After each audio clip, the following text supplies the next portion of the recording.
Hello friends, तर आज आहे पद्माचा बड्डे आणि आम्ही दोघी भेटलो. त्याच्यानंतर आम्ही दोघी निघालो आहोत स्वामींच्या मठामध्ये जाण्यासाठी. दादर येतील. तर इथे मस्त स्वामींसाठी घेतले आहे मी भेट आणि त्यानंतर इथे बसले आहे. तर इथे मस्त असं स्वामींचं दर्शनसुद्धा झालं. त्यानंतर बाहेर आलो आणि बड्डे म्हटलं तर केक कट करायलाच पाहिजे, पण मोठा केक न घेता आम्ही इथे घेतले आहे पेस्ट्री, तीही तिच्या आवडीची. मस्त तिच्याकडून कट करून घेतलं. आम्ही दोघांनी एकमेकांना भरवलं आणि तिथेच बसून आम्ही ते पेस्ट्री संपवली. त्याच्यानंतर बाहेर आलो आणि ते 6 मस्त फ्लेवरचे ना पाणीपुरी असतात, भरपूर लोकांना माहितीसुद्धा असेल. पद्माने खाल्ले आणि मलासुद्धा भरवली. त्याच्यानंतर पुढे आलो अजून तहान लागलेली, त्याच्यामुळे मी स्वतःच्या आवडीचे घेतले आहे लस्सी आणि पद्माने स्वतःसाठी घेतलं सोडा, लिंबू सोडा काहीतरी म्हणतात. तर तिने तिचा एन्जॉय केला आणि मी ते माझी लस्सी एन्जॉय करत आहे.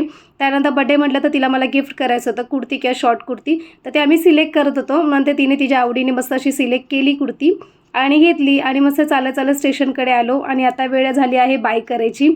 बाय करायचं मन करत नव्हतं, आता काय करणार. तर मग व्हिडिओ आवडल्यास व्हिडिओला लाईक करा, चॅनल सबस्क्राईब करा.